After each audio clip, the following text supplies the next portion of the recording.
Welcome to Grade 12 Biology Unit 2 Part 1.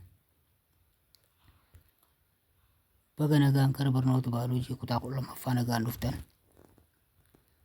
Boqonnaa lammaffaa paartii takkaffaa waa'ee maayikiroo orgaanizimii laallachuudha. So before we proceed to our today's lesson, don't forget to like, share, subscribe this video. Okay, let us proceed our today's lesson. Let us continue with the overview of this lesson. So microorganisms are organisms too small to be seen clearly by unaided eyes. Hanagaa orgaanizimoonni akkuma beekamu orgaanizimoota baay'ee ijaan xiqqaa ta'uu irraa kan ka'e hin mul'anne ta'uu isaati jechuudha ija keenyatti. So when we come to the definition,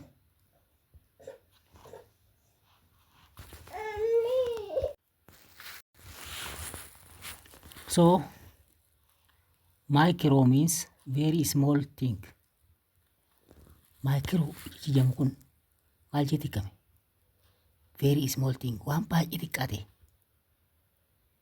So small that it will be viewed with a microscope.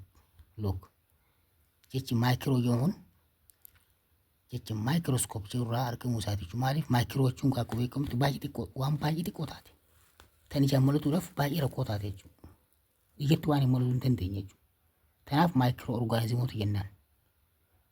Garee orgaanizimootaa kan ija keenyatti mul'achuu hin dandeenye jechuudha. So microscope is an optical instrument used to observe very small objects. Microscopiin meeshaalee optikaalaa tan waan ija keenyatti mul'achuu hin dandeenye mul'isee nu agarsiisu jechuudha. Therefore, kanaafuu microbiology can be defined as the study of microbes. Microbiology gaa maal jedhamuu danda'ama? Qo'annaa microbes yookaan immoo microorganismootaa jennee yaamuu dandeenya jechuudha.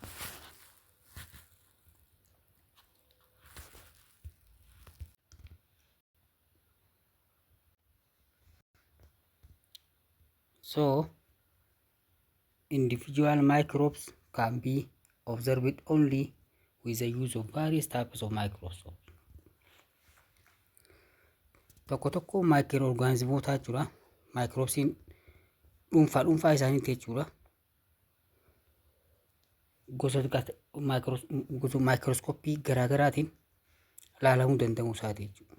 Kana jechuun tokko microorganismoota gosa microscopii garaagaraatiin ilaalamuu danda'u isaaniitti jechuudha. Okay? They are very small life forms, so lubbuu addunyaa kana gubbaa tan baay'ee xixiqqoo taate jechuudha. Baay'ee xixiqqoo tan taate. That individual organisms cannot be seen without magnification. Organismoonni akkanaa kun baay'ee xiqqaa ta'uu isaanirraa ijaan mul'anna kun magnify meeshaa gootu. Meeshaa akka microscopii tana. Tan isaan kana guddiftee mul'iftu malee mul'achuu hin danda'an jechuudha. Salumattuu mul'achuu hin danda'an. Gargaarsa microscopiidhaa malee. Okay? And also they include fungi, bacteria, algae, protozoa and viruses.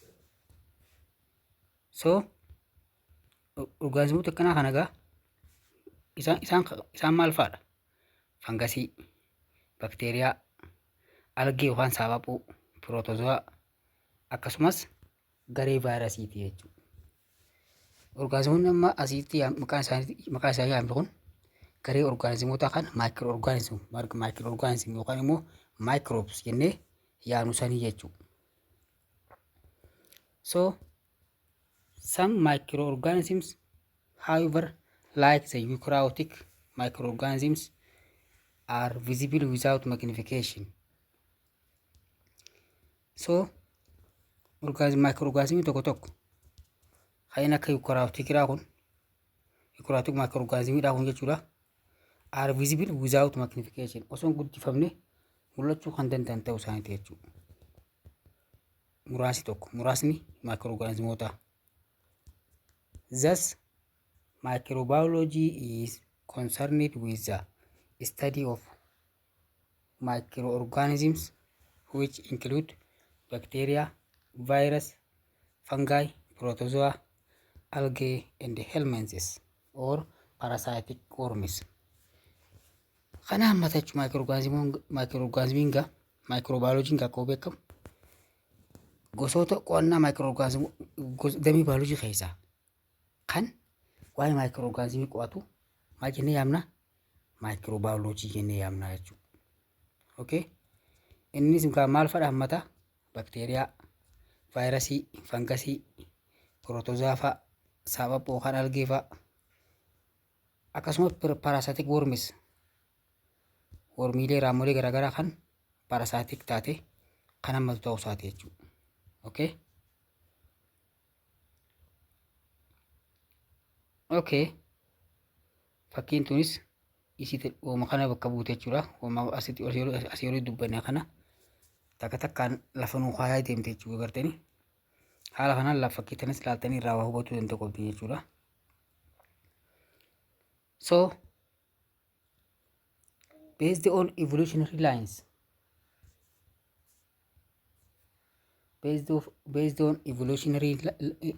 lines, organisms are grouped into 3 domains. Organismoota addunyaan gubbaa jiru domains sadeen kana jalatti hiruu dandeenya jechuudha. These are bacteria, archaea, and eukarya. Domains sadeen kana jalatti hirree ilaaluu dandeenya jechuudha. Maalitu hundoofne? Based on evolutionary lines jechuudha. Evolutionary lines irratti hundoofne isaan bakka sadeen kanatti qoonnee ilaaluu kan dandeenyu ta'uu isaati jechuudha. So kunis caasaa yookaan immoo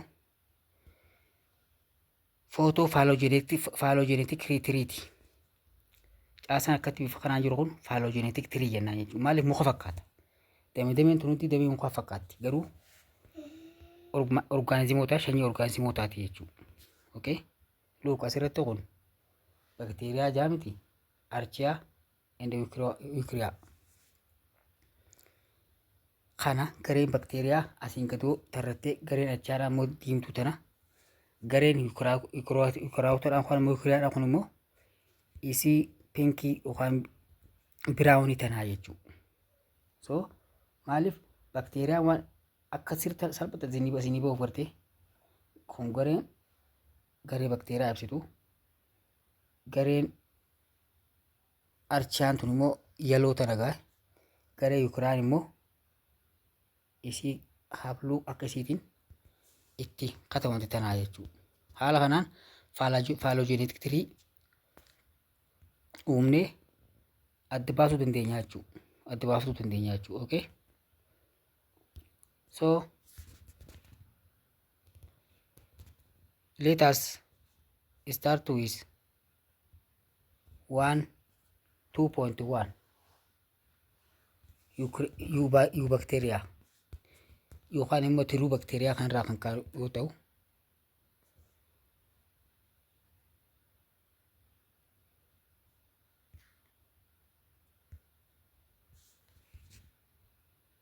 okay, let us start from 2.1 eubacteria. To tiruu bakteeriyaa yookaan irraa jalqabna.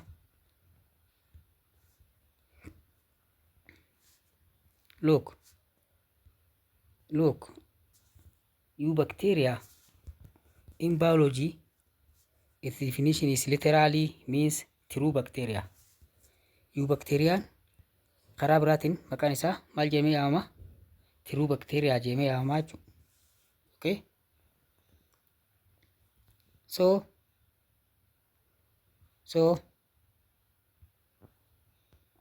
So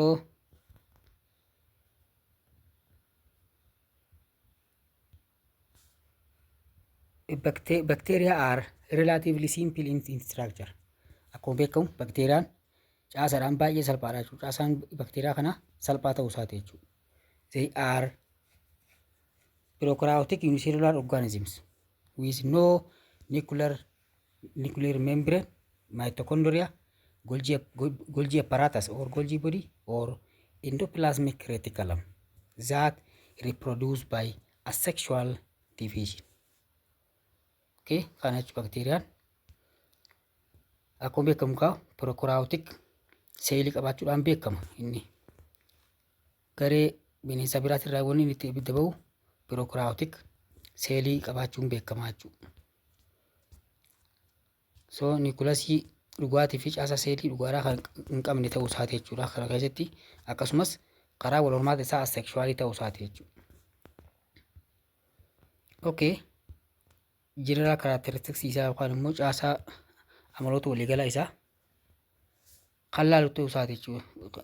Yoo laallu amaloonni isaa look, they are omnipresent, include present in soil, in air and water.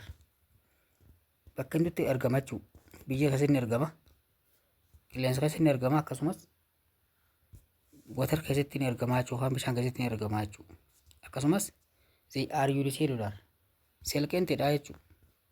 Akkasumas maali? They are prokaryotic organism. Caasaan seelii isaanii niikulasii dhugaan qabu jechuudha. They are prokaryotic. Akkasumas the cell bears thick rigid cell wall peptidoglycan. Seeliin isaa jecha seelii kan peptidoglycan irraa ijaarame kan qabu ta'uu isaati jechuudha. Outside the plasma membrane. Plasma membrane alatti kan gaggeeffamu ta'uu isaati jechuudha. Akkasumas maal qabaata? They lack true chlorophyll but few photosynthetic bacteria have a special types of chlorophyll called bacteriochlorophyll. Chlorophyll hin qabu kan dhugaadhaa jechuudha. Hin qabu garuu gosti bakteeriyaa tokko tokko photosyntheticidha jedhe. Maal qaban? Chlorophyll if keessa qaban. Gosti bakteeriyaa akkasii maal jennee yaamnani? Bacteriochlorophyll jennee yaamnaa jechuudha. Isin galeemi? Okay, asirratti ammas caasaa maal fa'aa qabaata inni? Amali karakteriin isaa inni biraa lack true nucleus. Look, they lack true nucleus. Nucleusii dhugaa hin qaban jechuudha. Lacking nuclear membrane and nucleolus. Akkasuma nuclear membrane fi nucleolus hin qabu jechuudha. Kana jechuun maal seeti? Single membrane malee nuclear membrane hin qabu jechuudha.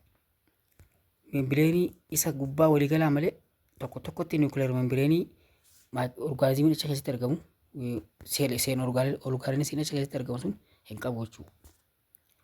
They lack mitochondria. Mitochondria hin qabu. Akkasuma Golgi apparatus hin qabu. Plastidii hin qabu. Endoplasmic reticulum illee hin qabu jechuudha. So both DNA and RNA are present in the bacterial cell. Seelii bakteeriyaa keessatti DNA ni argama, RNA ni argama jechuudha. Deoxyribonucleic acid. DNA jechuun deoxyribonucleic acididha. RNA jechuun immoo ribonucleic acididha jechuudha. Isaan hundinuu gosa nucleotideeti. Okay? Kana karakteriin caasaa bakteeriyaa dhugaadhaa kuni. So keywordii kanas gaa dubbisaadha. Keywordii kanas dubbisaadha.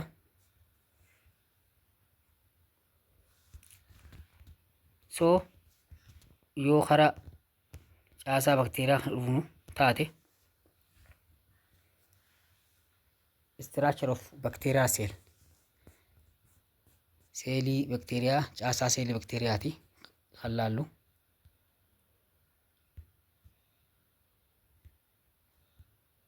Look, as bacterial cells are very minute kan achuma seeti bakteeriyaan seeliin bakteeriyaa baay'ee xiqqaa waan ta'eef they are studied under the electron microscope gosa microscope keessaa electron microscope keessatti kan laalamu ta'uu isaati jechuudha in which it reveals various structure electron microscope akkuma beekamu electron microscope guddaa ta'uu isarraa kan ka'e caasaa bakteeriyaa haa ta'u wantoota jala kaa'ame adda guuree baay'isee bal'isee adda caasaan isaa heddummeessee adda baasee sirriitti kan mul'isu ta'uu isaati jechuudha. Okay? Some of these are external to cell wall while others are internal to the cell wall. Artiin sirriitti immoo ni jiru. Cell walliin kun cell walliin alatti akkasumas immoo internal to cell wall keessatti caasawwan argamu ta'uu isaati jechuudha. The brief description of readily evident structure of bacteria is as follows. Caasaan bakteeriyaa kan beekamee jiru kan ragaadhaan qoratamee addabee jiru caasawwan asumaan gadii kana jechuudha. So look asirratti amma caasaa kanarratti cell wall kan peptidoglycan irraa ijaarame qabaachuu isaa bakteeriyaan ammas pilaazmidii qabaachuu isaa akkasumas raayiboozomii qabaachuu isaa filaajellaa caasaa ittiin socho'u kan ittiin daaku qabaachuu isaa akkasumas saayitopilaazmii qabaachuu isaa isliim kapsulii qabaachuu isaa nikolooidii qabaachuu isaa akkasumas seel membireeni qabaachuu isaa jechuudha. So the major feature of prokaryotic cell bacteria kana jechuudha. Featurein prokaryotic cell bacteria kana caasan isaa kan amma garata kana ta'uu isaati jechuudha. So kunis caasaa internal fi external jalatti keessatti akka maal tokko argamu itti nu baasu jechuudha. Fakkeenyaaf fakkii kana sirrii ilaalame maal godha dura prokaryotic cell yookaan immoo doomeenii bakteeriyaa fi archaa kana as kaayatee external caasaa alaa akkasumas caasaa keessaa internal kana adda guure jechuudha. Cell envelope qofatti lafa kaa'ee jechuudha ammas. External keessaa maal qaba appendage flagella fa'a pili fa'a fibrae fa'a glycocorax capsule fa'a slim layer fa'a qabaachuu external keessaa. Cell envelope keessaa maal qaba cell wall fi cell membrane qaba. Akkasumas internal keessaa immoo cytoplasmic matrix ribosome fa'a inclusion fa'a nucleoid or chromosome fa'a actin exoskeleton fa'a endospore fa'a qaba jechuudha internal keessaa caasaan kun. So eukaryotic microbes are an extraordinary diverse group. So eukaryotic inga gara eukaryotic microbes ida kuni baay'ee garee diverse taate yookaan immoo hedduu taatee ta'uu isaati jechuudha. Including species with a wide range of life cycle. Akkasumas sanyiiwwan maal fa'a dabalateeti sanyiiwwan garaagaraa kan marsaa jireenyaa yookaan immoo marsaa jireenya isaanii dheeraa bal'aa ta'e qaban ta'uu isaati jechuudha. Akkasumas morphological specialization kana maaseeti caasaan gubbaa isaanii specialized ta'e adda ta'e kan bees hedduu keessaa qaban sanyiiwwan akkasumas nutritional needs fedhii nyaataa yookaan immoo barbaacha nyaataa kan irratti hundaa'anii kan gosa garaagaraa sanyiiwwan garaagaraa argamuu isaaniiti jechuudha. Also more diseases are caused by virus bacteria than by microscopic eukaryotic. These eukaryotics are responsible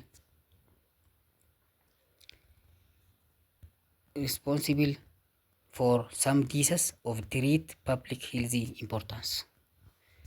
Kana jechuudha. Eukaryotic microbes look asirratti isin adda baafatan eukaryotic microbes have eukaryotic cells that have a variety of complex membranes. So organelles in the cytoplasmic matrix and the majority of their genetic material within membrane delimited nuclei. So kana jechuudha. Eukaryotic microcystin maal of keessaa qabdi? Eukaryotic cell of keessaa qabdi that have a variety of complex membrane. Membrane baay'ee wal xaxaa kan qabdu ta'uu isiiti jechuudha. So orgaanisiin akkasii kun maal keessatti argama? Cytoplasmic matrix keessatti argama jechuudha. And also the majority of their genetic material within membrane delimited nuclei. Caasaan genetic material yookaan immoo DNA fi chromosome isaanii membrane delimited nuclei kan keessatti argamu isaati jechuudha.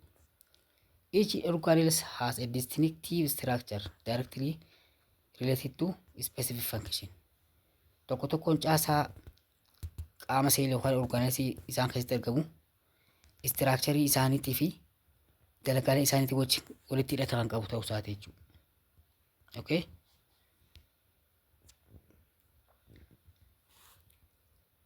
So what are the functions of a bacterial structure? Bacterial structure. Dalagaaleen caasaa bakteeriyaadhaa maalidha? Kan laaltuu isaati. Fakkeenyaaf asirraa kaane. A cytoskeleton composed of microtubules. Cytoskeleton tun microtubules faa dabalatti akkasumas microfilamentii ni dabalatti akkasumas intermediate filamentii ni dabalatti jechuudha. This helps give eukaryotic cell shape. Boca seelii eukaryotic kana kan eegi ta'uu isaati jechuudha. So the cytoskeleton is also involved in the cell movement, intracellular transport and reproduction. Cytoskeleton eukaryotic cell keessatti argamu kun kan inni akka sosochii seelotaa bakka bakkatti taasisu jechuudha. Akkasumas intracellular transport geejjiboota garaagaraa bishaanis haa ta'u albuuda garaagaraa yookaan nutrientii garaagaraa seelii keessa geejjibu akkasumas wal hormaataaf ni oola jechuudha. Okay? When eukaryotic reproduce yeroo seeliin eukaryotic kan wal horu genetic material is distributed between cells. Genetic material kun seelii gidduutti ni hiramaa jechuudha. Distribute yookaan immoo ni faffaca'ee argamaa jechuudha. By what? By the highly organized and complex process called mitosis and meiosis. Adeemsi hiramiinsa yookaan immoo dividingin genetic material kun gaggeeffama. Adeemsa kamiin? Adeemsa mitosis and meiosis jedhamu kanaan. Akkuma beekamu akkuma yaadattan mitosis jettanii baratanii turtan kutaa kurnaffaa keessatti. Mitosis maali? Mitosis jechuun adeemsa hiramiinsa seelii qaamaati. Somatic cell. Mitosis is the process of division of somatic cell. Okay? Whereas meiosis is the process of division of sex cell. Adeemsa hiramiinsa seelii saalaa adeemsa oomishamiinsa yookaan immoo argamiinsa yookaan tolfamiinsa seelii saalaa killee fi spermiti meiyosisiin. Osoo fakkeenya sexual reproduction jechuudha meiyosisiin kun akkasumas mitosisiin kun adeemsa hiramiinsa seelii saalaati seelii qaamaati somatic cell. Seelii qaama keenya jechuudha seelii qaama bineensotaa bakka fedhe haa ta'u seelii saalaatti dhalachuu spermi fi killee alatti qaamni seeliin dulloomaaliin bakka bu'a karaa mitosisii kanaan bakka bu'a jechuudha. So this is a type of asexual reproduction. Asexual reproduction dha wajji wal fakkaata mitosisiin kun. Meiyosisiin kun immoo adeemsi sochii isaa kun adeemsi mekaanizimii isaa sexual reproduction dha wajji wal fakkaata jechuudha. So yeroo karaa mitosisiitiin seeliin identical ta'etu uumama. Seelii haadha irraa argame yookaan abbaa irraa argame wajji wal fakkaataadha. Number of chromosomes jechuudha yookaan immoo genetic trait isaanii guutuutti identicalidha. Garuu seelonni karaa meiyosisiitiin oomishamu. Even killee fi spermiin yeroo takkatti uusaayitii keessaa karaa uusaayitii keessaatti adeemsa uujenesisiitiin uusaayitii keessatti killee afurtu oomishama marsaa takkatti. Spermiinis adeemsa spermaatogenesisiitiin spermii afurtu yeroo takkatti marsaa takkatti oomishama jechuudha. Spermiin afuran oomishamuu fi killeen afuran oomishamtu they are different. Identically miti jechuudha. Genetic trait mataa isii fudhattee baate jechuudha. So tanaaf yeroo namni dhalatu daa'imman obboleeyyan namaa itti akka dhalatan wanni isaan garaagara ta'aniif tanaaf jechuudha. Isparmii fi killeen sun garaagaraa jechuudha. Garaagara amala garaagaraa baadhatan tanaafuu obboleeyyan kun gurraacha kun dheeraa kun diimaa kun mataan luuchaa kun akkas jeeqotti wanni akkasii caasan akkasii sun jijjiiramuun garaagara wanni ta'aniif kana jechuudha. Because of crossing over the cell division during fertilization kana jechuudha. So kun caasaa seeliiti. Seelii keessattuu seelii yuukiraatu seeliiti jechuudha. Akkatti caasaa dila kana qaba. Qaala kanaan itti baaftee itti ilaaltanii itti baasuu dandeessi jechuudha. Okay. Har'aaf nuuf gaa yeroo itti aanu sagantaa biraatiin akka walitti deebinutti nagaan jiraadha.